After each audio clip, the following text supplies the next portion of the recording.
beginning with verse 42, Mark 15:42, we get the same story with a little added information. Now, when the evening was come, because it was the preparation, that is, the day before Sabbath, Joseph of Arimathea, an honorable counselor. Now, we're not told that in Matthew. Matthew just calls him a rich man. Mark adds that he is a counselor of honor. This means he's an attorney. Now, we probably get some insight on why he has come from his childhood home in Arimathea and now is going to live out his life in Jerusalem. He has a vocation there. Honorable counselor would mean he's an attorney, a lawyer.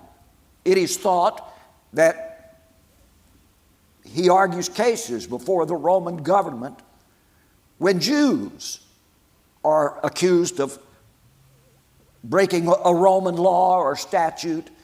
Joseph's job is to defend them. And so he knows Pontius Pilate, the governor. And he also, we're told in Mark, waits for the kingdom of God. And he went in boldly unto Pontius Pilate and craved the body of Jesus. Matthew says he begged for the body. Mark says he craved that he might have the body. Here's something fresh. And Pilate marveled if Jesus were already dead. And calling unto him the centurion, he asked whether he had been any while dead.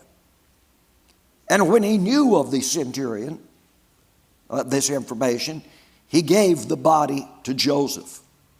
And he brought fine linen and wrapped Jesus in the linen and laid him in a sepulchre which was hewn out of a rock and rolled a stone unto the door of the sepulchre.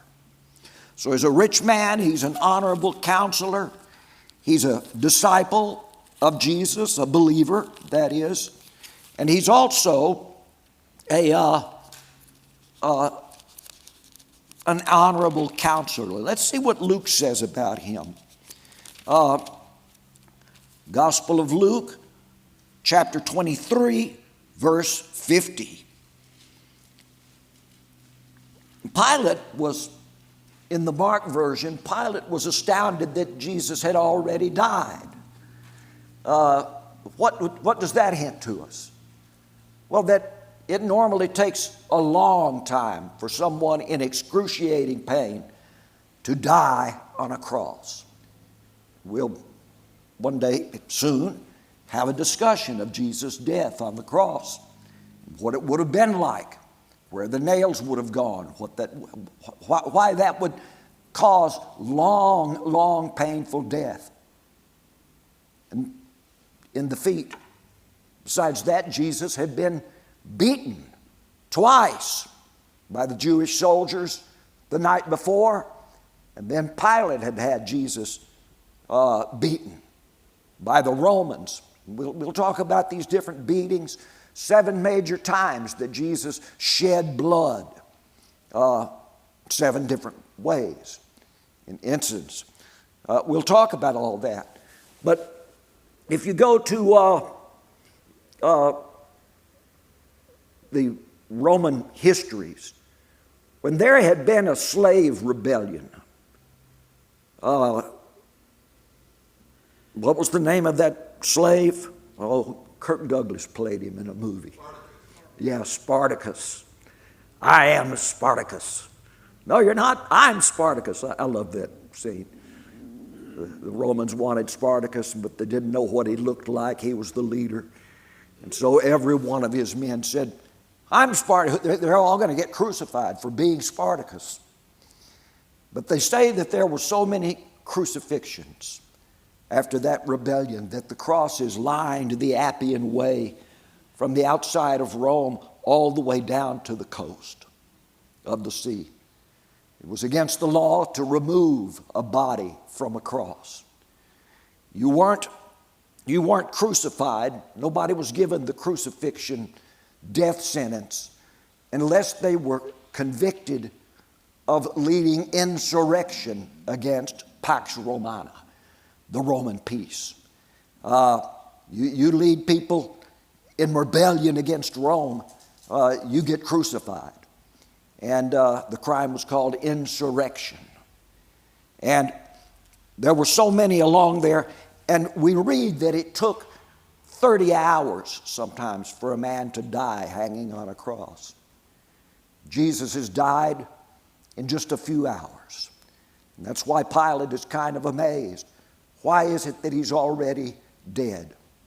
Now, when men were crucified for being insurrectionists, they were not allowed to be removed without a governor's assent.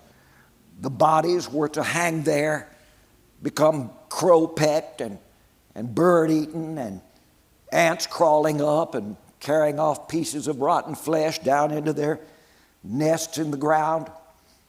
They hung there until, this is horrible. They would stink. The whole road would be filled with the odor of putrefaction. And finally, the meat would be all gone and the skeletons would be left to hang there. No one's allowed to remove a skeleton. They come clattering down bone by bone on their own the bones to be carried away by wild beasts. Why did they leave them up? Because a crucified man is a billboard. It's an advertisement of threat. This is what happens when you rise up against the power of the government. As far as we know, there's only one instant of a Roman governor giving permission for a crucified man to be taken down after death from the cross. And this is that one. Jesus Christ alone. As far as that, I'm sure it happened to others, but we have no written history. We have it in all four Gospels written down. And the fact that they're slightly different, not word for word, shows that these were written by eyewitnesses.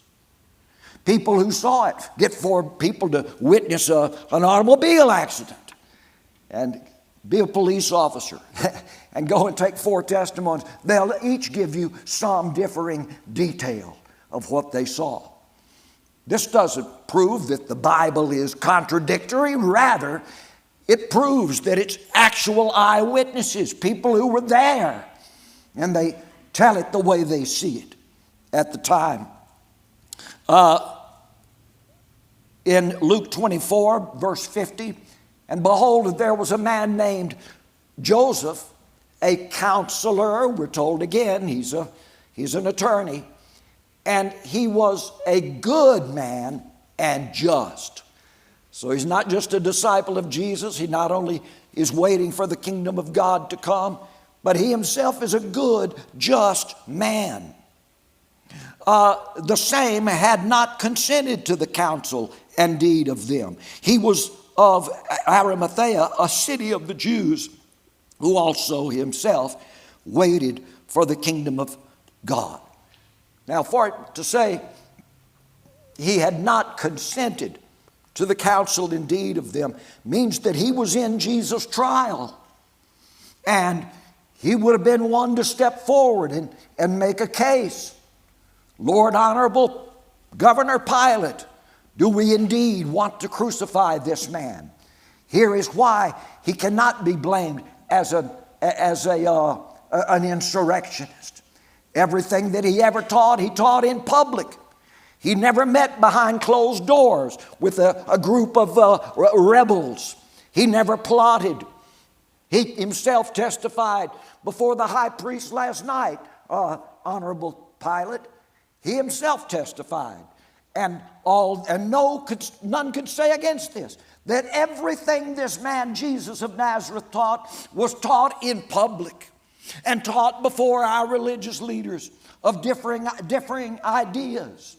Pharisees and Sadducees and Herodians, we all heard this man teach from whatever political or religious group we belonged. He doesn't deserve to be crucified. I can just hear Joseph of Arimathea not consenting to their counsel, not consenting to the deed, the crucifixion of Jesus. Verse 52 says, and the man went unto Pilate, and again, as in Matthew, he begged the body of Jesus. And he took it down and wrapped it in linen and laid it in a sepulchre that was hewn from stone, where never a man before was laid. We read that again. And that day was the preparation, and the Sabbath drew on. Now, when it says the Sabbath drew on, at what point does the Sabbath begin? Sundown. The Sabbath would be on the seventh day, what we call Saturday. The sundown does not, a new day does not begin with the Jews in Hebrew culture. New day does not begin at midnight. It begins the moment the sun, I don't know where, am I pointing west? No, I'm pointing north, aren't I? Let's see. That would be, if that's north. That's north, okay. So west would be that way. And you look and you see the red ball of the sun coming down to the horizon. And the moment it touches the horizon, the horns are blown. Not after it goes down below, but as soon as the sun touches the line of land that you're looking at. The horn is blown, announcing that the Sabbath has begun. There's a reason for that. It's because in Genesis, we're not told, and morning and evening were the first day, but evening and morning were the first day. Evening and morning were the second day. Evening and morning were the third day. The day begins when the sun lowers.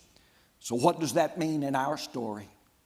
Joseph of Arimathea had to get Jesus off the cross before sundown. And he's moving quickly.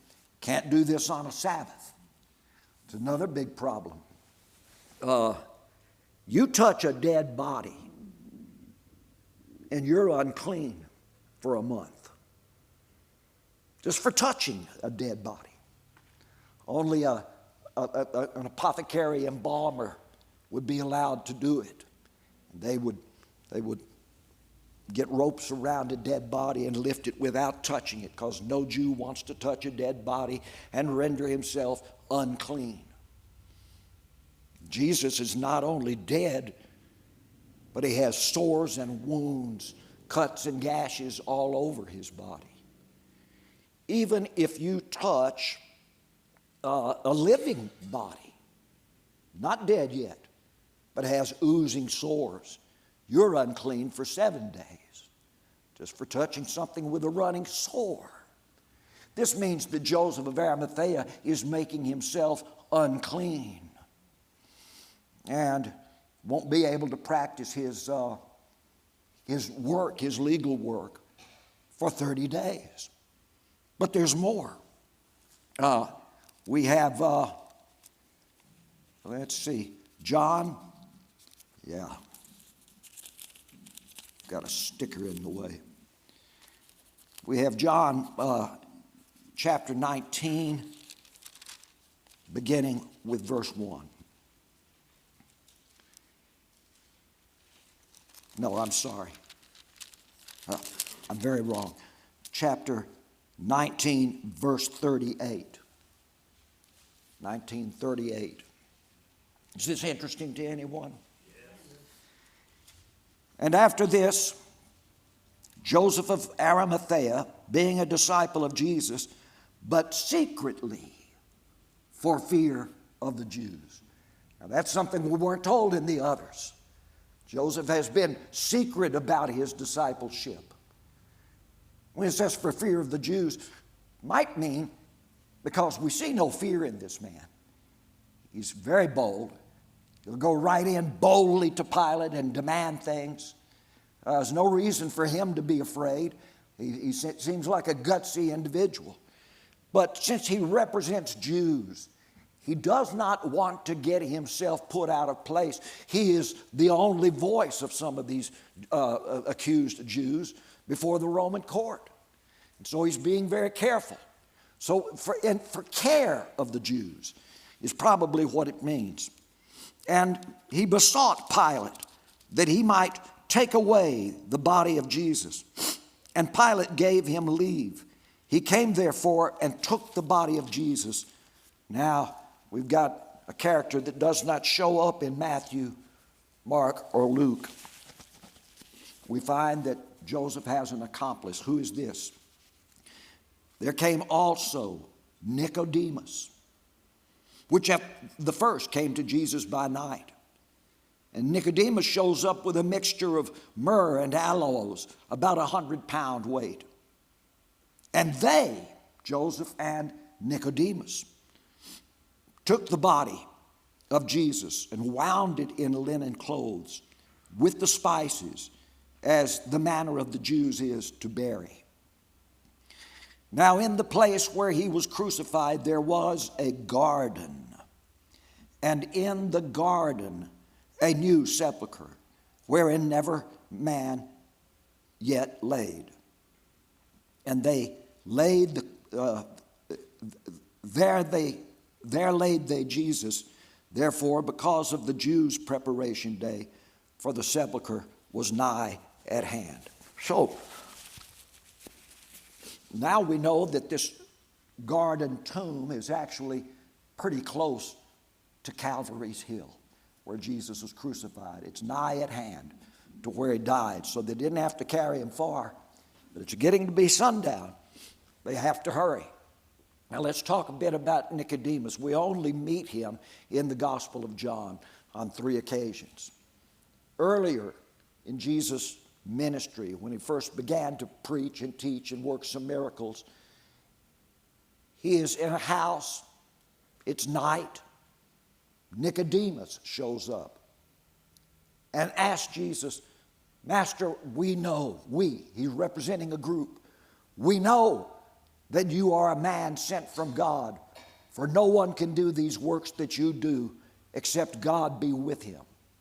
Now this is Nicodemus. He comes at night. We're also told that Nicodemus is being careful coming at night for fear of the Jews, just like it says here of Joseph of Arimathea. That doesn't mean that Nicodemus was a coward either, but he's got a position he has to maintain. And he's being careful. How many of you understand what I mean by that? There's certain things I don't want to do. I don't think it would be bad, but necessarily. But I've got a position. I got to stand and preach the gospel. So I don't go swimming in public, for instance, with my shirt off, and short pants or something. Not only for fear of the Jews, but simply it's a sight you don't want to see. It's it's for mature eyes only. Put it that way. But you don't want to make. If you look as bad as I do, you don't want to flout it or flaunt it, because you want people to think of you as in the pulpit. I don't want you coming in and watching me in the bathtub. Think of me as somebody that represents the Word of God. It's just a position that requires a little bit of decorum. When it says of Joseph and of Nicodemus, they feared the Jews, I think they're being careful about their positions. Am I making any kind of sense to anyone? And Nicodemus, so he comes to Jesus back in John chapter 3, and we learn that Jesus calls him a ruler of the Jews. Jesus talks about being born again. Nicodemus, who came at night, I call him Nick at night. He says, how can a man be born again? It's not a theological phrase in Nicodemus's parlance. He's a chief rabbi. He's one of the 12 rulers of the Jews. And there's a council of 12 that respond only to the high priest. And then under them, there's a council of 70 that respond to the Sanhedrin. They're a voting group. Well, he's one of the 12. It's like a difference between the Supreme Court and the Congress. Anything that the Sanhedrin votes, it can be passed up to the 12 rulers to be vetoed or disagreed with. And whatever they decide, it can be passed up to the high priest, who has the supreme veto power to send it back down for the Sanhedrin council to discuss further. But this makes Nicodemus a very important man. I think he has heard of Jesus and remembers him. 18 years earlier, there had been a 12-year-old boy from Nazareth going through his rabbinical bar mitzvah right there in the temple. This boy's name was Jesus, and he's going to spend 4 days to go through his bar mitzvah. Now, an ordinary boy at the age of 12 would fulfill his bar mitzvah at or near his birthday in 3-4 hours of questioning, and he's got to answer questions about the law of Moses and the Psalms and the prophets and all of this.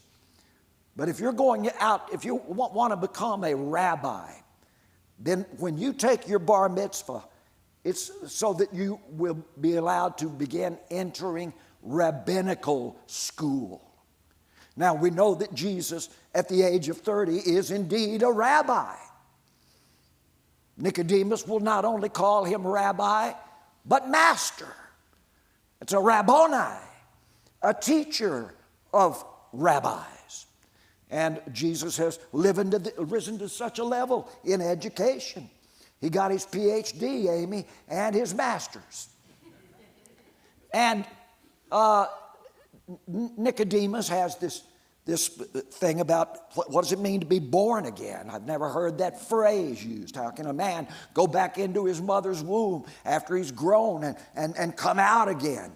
And Jesus says, how is it that you, being a teacher, or really the word is rabboni in Israel, that you're a teacher of other teachers, Nicodemus, and this concept has never occurred to you? I'm not talking about being physically born again, but your spirit must be reborn. I've discussed that a number of times in this pulpit, what it means to be born again. But what's interesting is that Nicodemus and Jesus have this conversation where they each recognize the other as a teacher of teachers. In Nicodemus' case, he's a member of the high priest council, one of the rulers of the Jews. The next time we see Nicodemus is about 2 years later, and he's on the council with the high priest and other counselors. And this is interesting to me. Jesus is down the road in the temple teaching in public once again, and the high priest turns to some of his soldiers and says, "Go arrest him and bring him here." And if you think Nicodemus is a fraidy cat, he stands up to the high priest. I can just see him in very legal fashion, raises his hand and says, "Oh Lord, high priest, I remind you it is not lawful among our law to arrest a man or find him guilty without due process of a trial. We don't even have reason to go arrest him." And some of the other members of the council derided Nicodemus for this. He stood alone, saying, "We have no reason to arrest Jesus." The soldiers went to get him anyway, but Jesus was so surrounded by people listening to him. The soldiers marched up the steps of the temple. These are not Roman soldiers, but soldiers of the high priest and holy men. And they've come to lay hands on Jesus, but the people crowd them out. And they stand at the back listening to what Jesus is saying. And after an hour, they come back to the high priest council. And the high priest says, "Well, where's the accused? Why haven't you brought him?" They said we were unable to bring him. He was surrounded by people, you know. Which one of you is Spartacus? I'm Spartacus. I'm Spartacus. You got to arrest the whole army of Spartacus's men because they all claimed to be the leader. Well, this wasn't the case here, but these people were all around Jesus, and the Jewish soldiers thought they would all come. If we arrest him, they'll all come with him.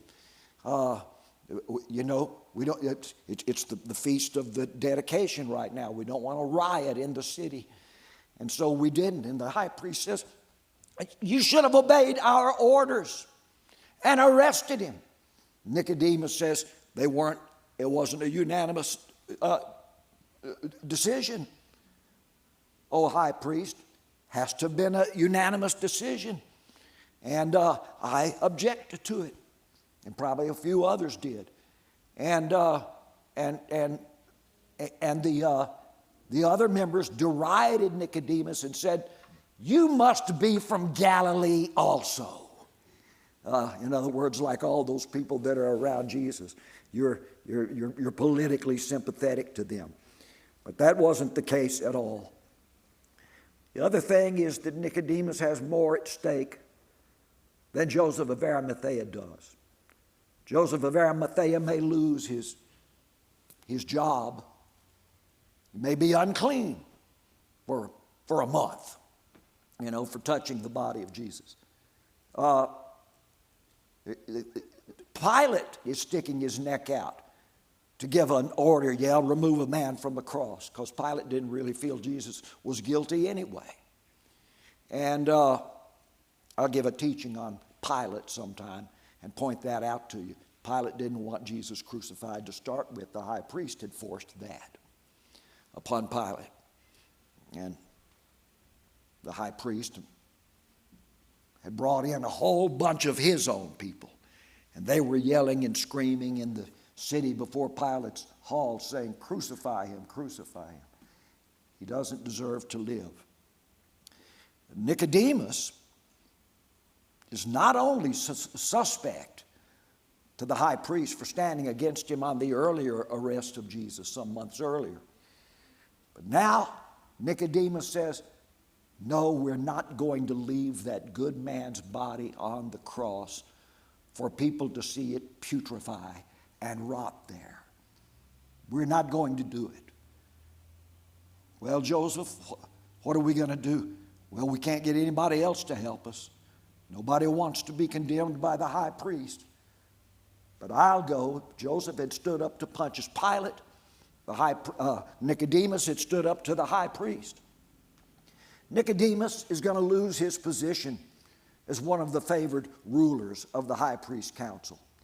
It would be a lifelong position if he didn't break any laws, but he's breaking a very sacred law by touching a dead body and taking it down from a cross. It breaks Roman precedent, and it certainly breaks Mosaic law, the precedent of Moses' law. Both of these men are probably losing everything that they have.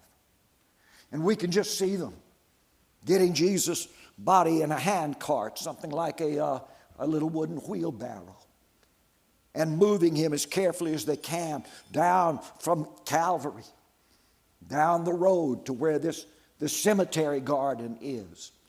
And people angrily yelling at them. They had to bring a ladder to get up there and pull the nails off of his hands or pry the flesh of his hands over the heads of the nails. They had to do a great deal of work to carefully lower Jesus from that cross. Now they've got his body laid there. Nicodemus, in one gospel says he wrapped him. The other one says he clothed him in this linen. The body of Jesus would have been nude, hanging on the cross. We don't like that, but when we show a picture of a man on a cross, we usually put some kind of little Tarzan-like loincloth around it. But actually, crucified men were crucified completely naked, and to be laughed at and mocked and everything. It's going to be very interesting because on the third morning, when Mary Magdalene and the other women and Peter and John show up, they see the two angels seated in Jesus' tomb with the linen cloth between them and the headcloth folded and put in one corner. Jesus rose from the dead naked.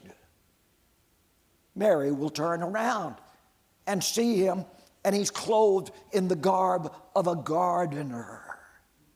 She supposes him to be a gardener. He's wearing the clothes that signify he's an agriculturist, a horticulturist, a vine dresser, a flower planter, and so forth. Jesus, where did he get these gardener's clothes from after he rose from the dead? Well, the clothes that Nicodemus and Joseph of Arimathea had laid for Jesus was just linen. Long linen sheet. I won't even go into a discussion of the Shroud of Turin this morning. I'm running out of time. But I would have given up even more time to hear those two little girls sing a second song. No matter to me. But I'm not going to get through with this sermon today, but let me get to a good stopping place. As Joseph and Nicodemus are pushing that cart, or maybe they had a little wagon with a little donkey pulling it to get him to the place where he's going to be buried. I can imagine people along the way spitting at them, cursing them. God will burn you in hell, Lord Nicodemus, for what you're doing. You know, people on the high priest's side. Others turning their backs on Joseph of Arimathea, wouldn't even look at him for what he's doing. And why did they do it? All for the testimony of Jesus Christ. They did not want anyone to, they want him, remember, Joseph would have said, I believe in him. He's bringing the kingdom of heaven. I'm a believer in him. He's now testifying loudly. And Nicodemus, well, they would have hated him, wouldn't they? Because he's defying the law of Moses and saying outright, he had said it to Jesus, we know you're a man sent from God. Even the high priest knows it, but he doesn't want to admit it. But he knows, I know, we all know on my council that you're a man sent from God, for no man can do these things that you do except God sent him. We all know. He says this privately to Jesus and a few of his disciples. Then, the second view of Nicodemus, I've already described. He stands up to the entire council, the high priest and the other 11 members of the high council. And he takes Jesus' part. And now he's taking Jesus' part before sundown. As he walks through the edge of the city along the wall, and everyone up on the wall can hurl rocks at him. You lose everything for this. We cursed this man earlier this morning. God will hate you for this. Why is this story about Joseph of Arimathea included in all four Gospels? Because it was an interesting type of political martyrdom that Joseph of Arimathea was doing. Nobody will allow him to represent them in court anymore. And it's a religious martyrdom of reputation for Nicodemus. In a sense, they're not physically, but in the terms of their reputations, they are also crucified, both of them, that day. And they shared in the crucifixion of Christ in this way. And we are not going to let this good man, Jesus of Nazareth, be remembered for his decomposition on the cross. We don't want him remembered that way. And we want him down as quickly as possible. Well, they lay him in Joseph's tomb. Joseph says, they've just finished my family mausoleum. No one's ever been buried in it.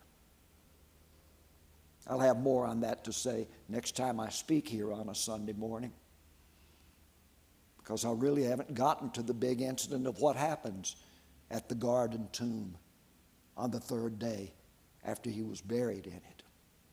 There are some interesting details. Where did Jesus get his gardener's clothes? They had stripped Jesus' own clothes off of him, and they beat him. Then they wrapped him in a purple robe. Then they took him out and pulled the purple robe off of him, so he's lost clothes twice today. Then they crucify him naked. He's taken down and wrapped again in a garment. And 3 days later, he has risen out of that garment. Where did the gardener's clothes come from? I'm giving you a preview on some things I want to get into. Now we see him yet again in another set of clothes. And Mary, supposing him to be a gardener, this won't be the last time I'll say this, says to him, "Where have they taken him?" The two angels are right behind her in the mausoleum. Is she suggesting that the two angels had raptured him up or something? Where have they taken him? Or is she supposing that some of Jesus' enemies have stolen the body? That's implied in one of the Gospels. Or is she supposing that Joseph and Nicodemus themselves had decided, okay, it's time to move him? Joseph says, let's get him out of my tomb and find even some safer place. Because everybody knows that we put him in here. We don't want people trying to destroy his message by desecrating his body. We don't know who the they is, but I'll give you my suppositions about it next time I talk on this. And he looks at her and simply speaks her name, Mary. And she knows, suddenly her eyes are opened to who he is. Later that same day, he'll show up walking in yet a different costume on the road to Emmaus. And two of the disciples will be walking, and Jesus will give his rabbinic bar mitzvah teaching to these two men, speaking of all things in Moses and in the Psalms and in the prophets, like he's teaching rabbis or young men. More on that also later. And then they'll see him in even different clothes, beatified and glorious before them. Where does he get the clothes of the gardener? I think these were some old clothes he had hidden in the air somewhere he could reach up and grab. He had worn them before because it had been he,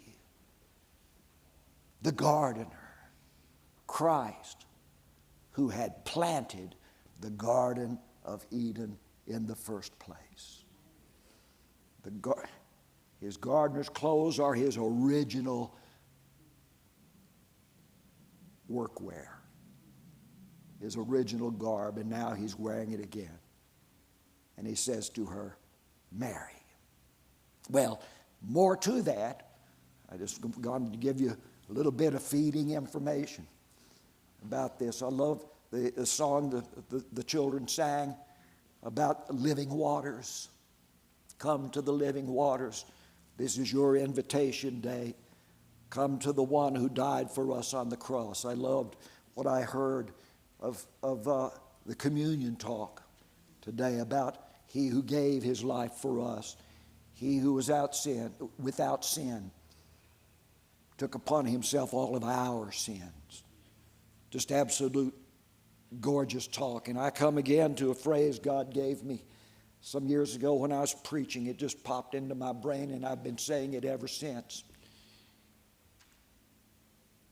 He who alone deserved to live, nevertheless died, so that all of us who deserve to die might nevertheless live. God bless you this morning. We'll talk more on this later. Give Pastor James a big hand as he comes.